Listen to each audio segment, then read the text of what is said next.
Yeda Kristo asibio. Sene susu wasare adom bio. Na wode adom na adom ye. Preso benya enkwa botire part 2. Preso benya enkwa botire part 2. Kristo efa hon konkon medi yekan na oma ye ho ahoden e wo ne doba Yesu dim. Amen. Amen. Sadie part 1 mo me hu sampa.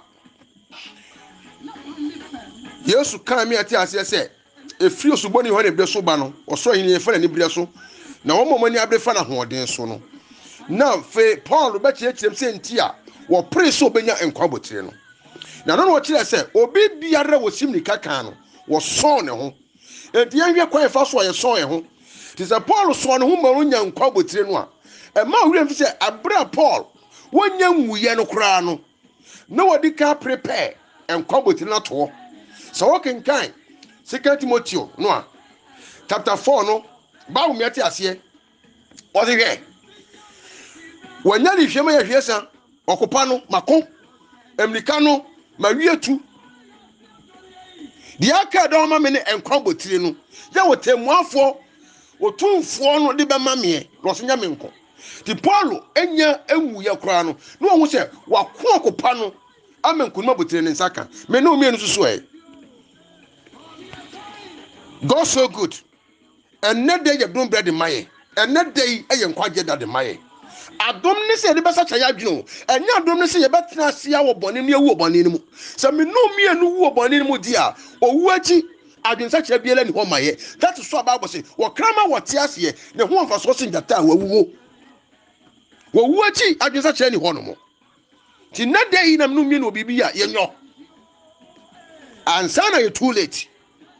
And when you know, was so big, Piero Siago, the Akansi, was on the home. The young said the Bible, according to 2 Timothy chapter 2, no,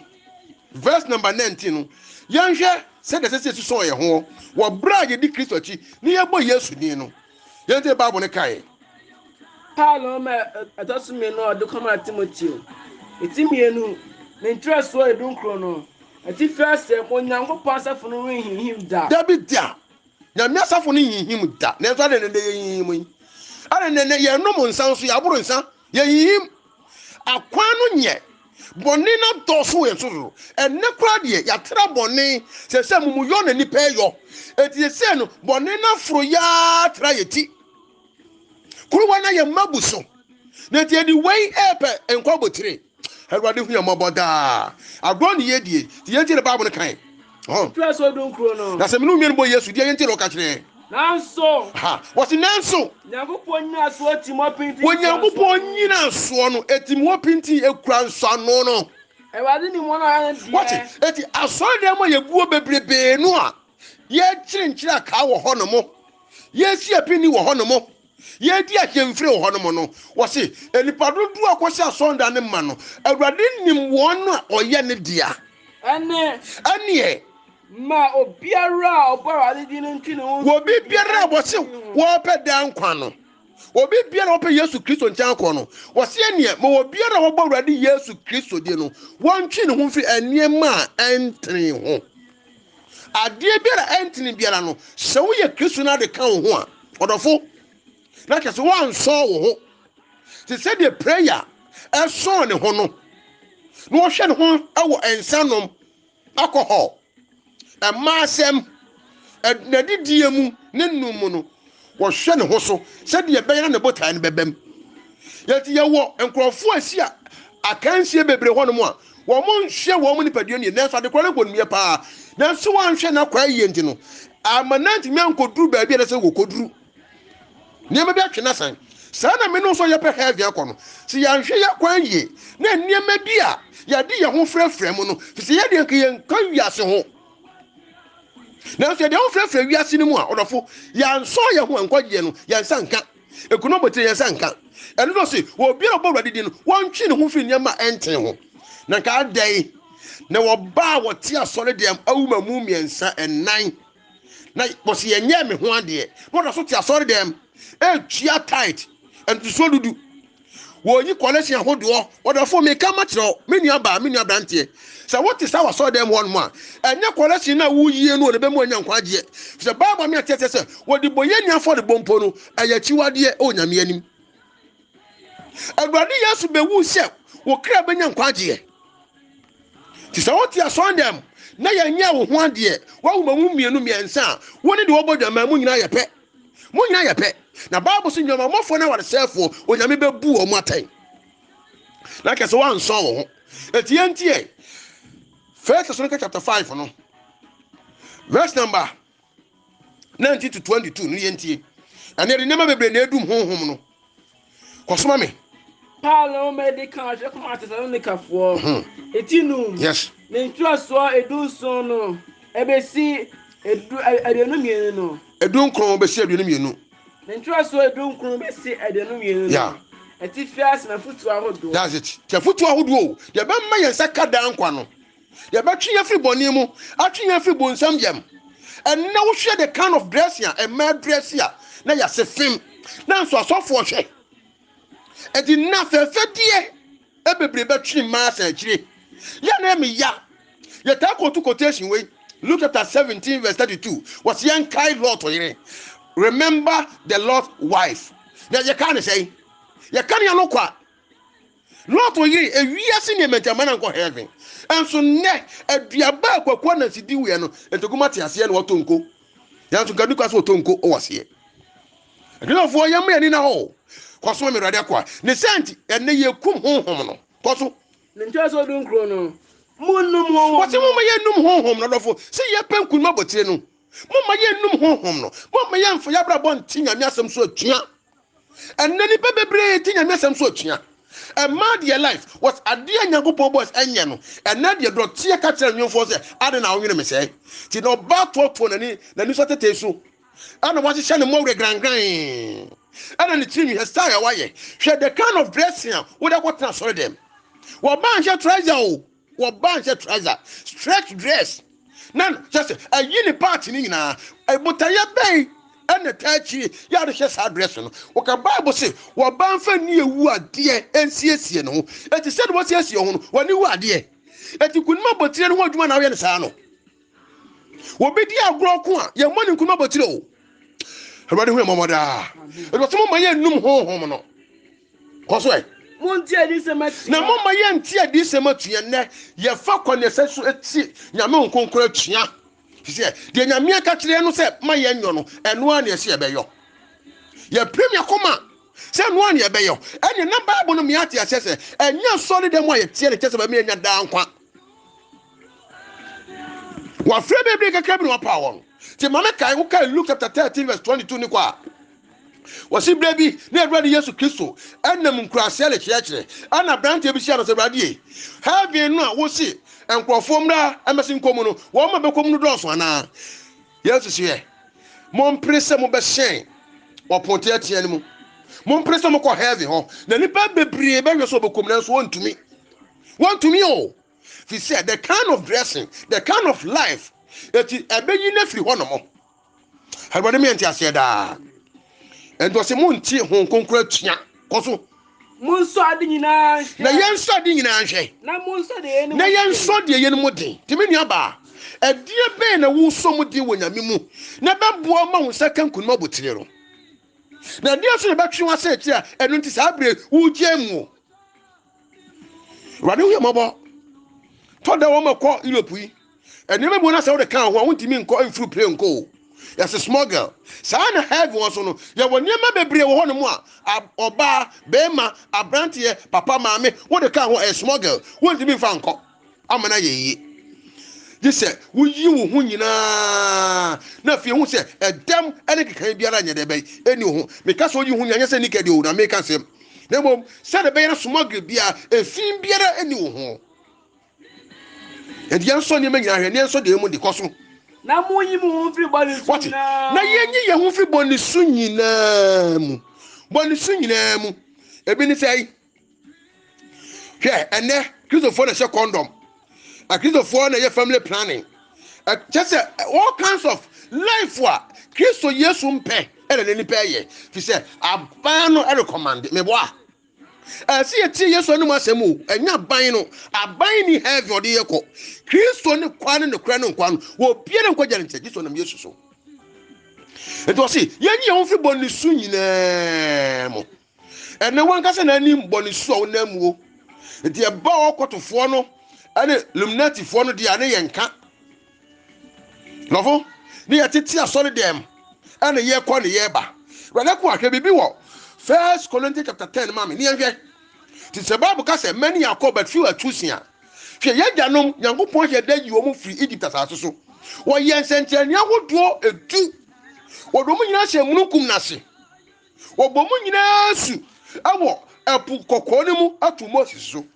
na so Bible kan wo se wo mu fakase na ankodru bose asase no so why fi say wo ma anyi wo ho amfi boni su ne ho wonyame atwere wo dia mam no mienu say futuo enkyekere enkasa ho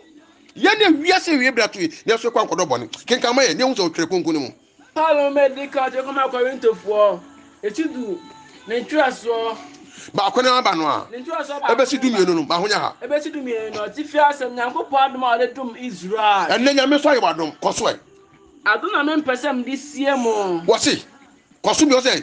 anianom me mpesem di sie mo won pese wodi sa aniema no sie ye oh ade a me no mienu yi a ema ye sanka heaven won fansie obia so akere na wo yo a wo hu ba bi ade wo kro tu ya so de na wo Nyankopon asem so asode a hun se wo ko bo nsam jam do be sitia ma nyame no asem no wo na ko heaven ko say aja nom nyina ehye mununkum na se ya ja mu nyina ehye mununkum na se na wo nyina fa apunu mu what nipa dodo ne nyina Moses yi o mu nyina no Moses do mu nyina fa apunu mu na obo wo nyina sutu Moses obo mu nyina sutu Moses so mununkum ne apunu mu na kese Nyankopon na ye shade ade ma Israel ma nyina wo bia nya asase ni bi wo bia nya Nyankopon so mfa so bi na mema wo haw na mane ba Egypt asase no wo nya me abo ne ma ho ban so eyi wo fi Egypt asase so na wado mo kwakodu coin na asase no enipa se le koduru ho no mo na so dodo na koduru ho no ma den na mo man koduru ho no mo asodin anwinwin abosonsom adwaman bonisu a enipa ni ye ho afire de hu chie mu no ena man ko basa koso e na wo nyina di honhom fa aduane wo so mo nyina di honhom fam aduane kro na wo nyina nom honhom wo mo nyina sa nom honhom fam anom ye de bɛn ekro ti Moses ema obotan ma nsuo no wo mo di bi na me to ma na fi suba wo mo di bi ena wo so te so fi udi communion me wa wo di aduane honam wo nom ni moja eno nkyere se wonya heaven Bible say so wo bi biara obeti na ase no anfa mo bra no wo so ka te free me so ko wo ye niam anya de bɛn entene ko so na wonu free honhom fam botan ya na edi wona chi ni mu ya na obotan ni Kristo ti se de na Yesu ye di communion ya no Yesu boja na edi ne honam no sa bebebe de te na nso so no se ye di ne ye nom se de ensam fata heaven no ye nsan ye de bɛn enka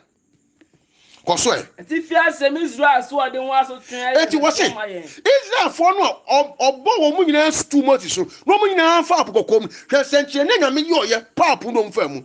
na so opon se senche ne nyina achi no wo mu nyina nkwa nkoduru Kena sase ne so eti wo se Israel fo aso odin ho aso twen no eye hwe so ade mame no mienu a saa bre yeso eti ase a Onyankopon etu yafuyi ti bane se ba bia nko obi nante ya ohwe ase no uduru ho na ohwe yi anontina ya saka to se aduaba kokko na se de wo no entekuma entra ase entonko na so ade na yete ase ade dai ti Israel fo aso de ho aso twen eye nhwe so de mai koso nazo o bakase na anso Awurade Nyankopon wo pon se nche ne Nyankopon ya ma Israel ma nyina no wo mu firi ho no wo se wo mu fakase na anso nyame na de na mo na anso nyame ani koi na wodura wona wosese Onyankopon dware wo mu nyina wo sere so na kyese na so Nyankopon anyi wo mu se wodo wo ko no kokunkom wo sere so na so sumpa ne se e de na ko ka papa e ma papa je gere odofo eno an yesu ye na mu no Yesu Kristo be wu amese wo ma ye heaven dan kwa e de na be ma dan kwa na boye se de Israel mai wo se na so mu fakase na nkoduru Kena sase ne so na wo kunkum wo mu nyina wo sere ne so na wodi ye no aye hweso amaye na onyame ade wo ye na agyanom no ane ye agyanom no wo da ye hweso de amaye na yenko ankoda boni said they yanso so yanko tutu ya namo said ye jam tutu o manamo no mkokodo bone no na afi munya bosonfo said they mo binum ye ya mo ma ye nya bosonsom said ye ya no mo ya bosonsom no said they wa twere say enkrofo no trans didi wo mo nomo na osole kuro nanso mo ma ye mo adwama what mo ma ye mo adwam enadwama ye common adwaman ye common adwaman ye common adwaman ye common enempani bo enkwala bo ememe bo awalefo bo na hwane go tunyenko afu kwato yere ba hwea na yemu sase saa nyema wo nyina ti bem yesaka enkunima botire na na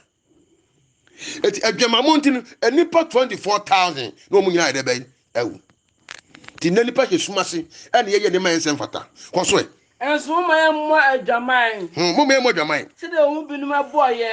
na o mu empim aduonu miensa eto adakro enipa 23000 no mu nyina adwaman yo ene na ye didi agro saa no enne maba wone mnante de adwaman di agro wo mu di adwaman se do mu di aduane wo mu num adwaman se do mu num nsuo ene titi asol dem wo be maba ko ti asol dem atimi afa asafo maba ko mako be se 9 maba ko na yo enu oni bi nyin se no mu yituguo ade wo ti asol dem yes we organize what obo organ what I say oh obo tenor obo travel obo auto hi the only just afunu mu no etibu ya say onu adofo abrantie de wo ye edugwa ko wie sei menu abrantie ya odi obi yire chi menu baba wa odi obi kura chi edugun ma botie on sabeka osomo maye modwama say de mu bi boye na nipa 23000 ewuwu da kono kwazo enso maye nso awrade hwe se de ohu bi no se de mu bi yoye no na awokunkum na awowo be kunkum wo mo no enso mo nyinyi se de ohu bi no mo maye nwinwi se de mu nwinwi ye no agika nwinwi ne sei ababa wa be bompa ye asra awrade wado bi pekunu na me di kunu ma no ano na fi so kakra be so be bompa ye ati nyama di kunu ma no na nyama so fofo ma no na fi onu no ho obeso krem se nyakopon na ama na de pa obi so peba na me de ba ma no so kakra be en wo so nwinwi e wo ba no nyama ko so no na yo sem kra se obi bompa ye na nsaka na pede ne wie pe afi no ja mpa e bo ne bo ya be ya da ne nsaka nkunu obotire no ana wo ka no ndi mo nwinwi se bi nwinwi ye no na selfo be na onya me ye da ma selfo bofo be se wo mo no na ye no nyina si what no si na we mu nyina si wo ye ja no bre so na kokobo na wo de ye kokobo afutuo ama won ade ama ye na wiase wiye brato ye na wa twa no se afutuo wa twen se futuo ama ye na wiase bra we ato ye that's it ye nti o je so ye twe Kristo ma eto so me no adofo no eti heaven me no mienu ye nsa beka awurade akwa de Kristo bogya ni nti se Yesu be wu mam se menya enkwagye ma me kra Yesu nti se de tie bia no Kristo awurade me e wo dan kwan mu se do football kan se wo se enya menko na wo ma dom ahu ye nyina bi odofo ye kan sa nye nka ne no kwa wo ye nka ne no kwa se banisi so adaka asia buchie kra no wonim niam ayede bai ewo mu awurade hu ye mobo na Kristo somna kwa ya nisuo and ye di boni wo sumase that is so me come out as say asore dan na wotim na mfa ho na asore dan ba ko pere yakopon recommend according to John chapter 4 verse number 20-24 no was brand ba na do say no kwara sore for no ebe sore jan honhom no krom na won na sore sa na jan hwe wonyame ye honhom ente say sore honhom ene no krom ti yakopon hwe asode asisi ya jamu braso nyina no enema omo ye yanko ye nyina no wa twere se futuo enkasa ho ense na ho e dia maye se ye beye ne susu ye behu na ma susu etutuo ne yankotutu na mo amfa ye janu makwa mbone ne so ne so anko wie ye bone anko wie musuo ye nyankwaje ai debe ama ye kra to so enti de eni se ogina ho no enti enti o 12 no enti de eni se ogina ho no on hwe yie na wan hwe ase hallelujah amen de ye ne se ogina ho no on hwe yie na wan hwe ase osofo hweyie no wan hwe ase osempeka ni hweyie no wan hwe ase odifo hweyie no wan hwe ase asafoba hweyie no wan hwe ase okunu hweyie no wan hwe ase woyire hweyie no wan hwe ase abrante baba wa hweyie no wan hwe ase Kristo ba betu obiara ka no se wode ne ya nyina beba temu mu dia hinta papa oboni o ye bebu ho akonta ne santi yantie your last quotation. 1 Peter chapter 1 verse number 50 to 16 na yemfa si ebenya nkwa botiren part 2 no emfansia na Kristo ama de obedome no de wode bedome ne asade abrɛ ne yetiefo nyina Petro medikan eti baako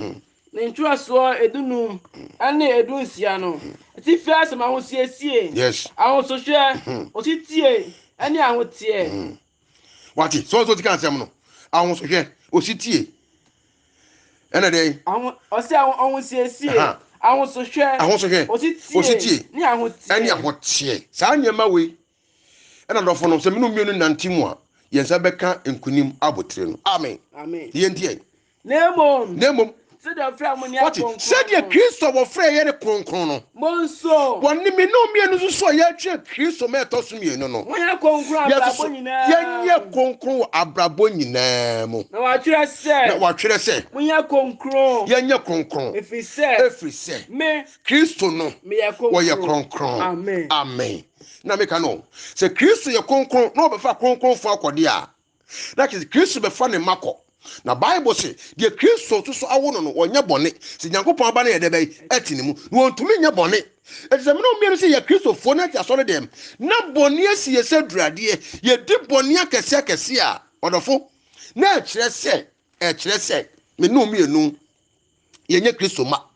se kraman awo kraman ba wo sono ba se Kristo yo tene ni a wo nso ba wo atene ne fo ye se Kristo Yesu ayeye papa na Kristo mane ye na ye na mboni mu a na de ka ye nte ase no Yesu ma ya kronkronfo edi utie 2 Corinthians chapter 7 no verse 1 na o say when from adasumienu etin so na twa so ba ko no ati fi asem obra wonne abodonsomfo ntan enkofa afei se o sa bo say se ye wo sa bo say ye twa Kristo nti adofo na Kristo fo na gidifo ma huru ye hu fi honam ma ye wo huru ye hu fi honam ene ho mu fi nyina ho na ye wie ya ho tie Onyankopon ye wie ya ho tie Onyankopon suom hallelujah amen ye wie ya ho tie Onyankopon suom enye sofo suom ye wie ya ho tie Onyankopon suom enye president suom enye wahinu suom Kristo Yesu suom se Kristo na de nkwaje breye enye onipa biara enkwaje biara ni nipa biara mu won fa di biara mfa maika Kristo Yesu din ho ti yahwe ne ye eno nti ana aka Philippians chapter 2 verse 12 no a wo se nyan se da mu yesitie da no nye bra me wo mo nche na fa me ni mu nche mo mfa suo nya popopo enye mu ankasa mo kra nkwaje ho adwuma nwie gofo wa kra kwaje ho adwuma na wo yo na ye kra kwaje ho adwuma na ye ni sei bane se abakwai na wo hwe ne se nkrawai ye hwe ye na mfa yetirim e di pressure obenya enkwabotire no we ye individual church no wo wankasa wonsem pressure obenya enkwabotire no ti Kristo do na bedum ye omo emu ntiase no omo ya ho de betim da som Yesu ama do basa de bedum ye no e basa de abre atiefo Onyankopon tene nim kire mo na won hia mo nyina e won do ba Yesu din mo so won ti bibia se a wo de number ne guase frɛ Kristo be chechi mu e de a kire am ye nyanya mo ntiase e ba de tene nim kire no won hia mo se ne da amen mo so for brother ko Samson ajebi mponi medam ase mo ma ba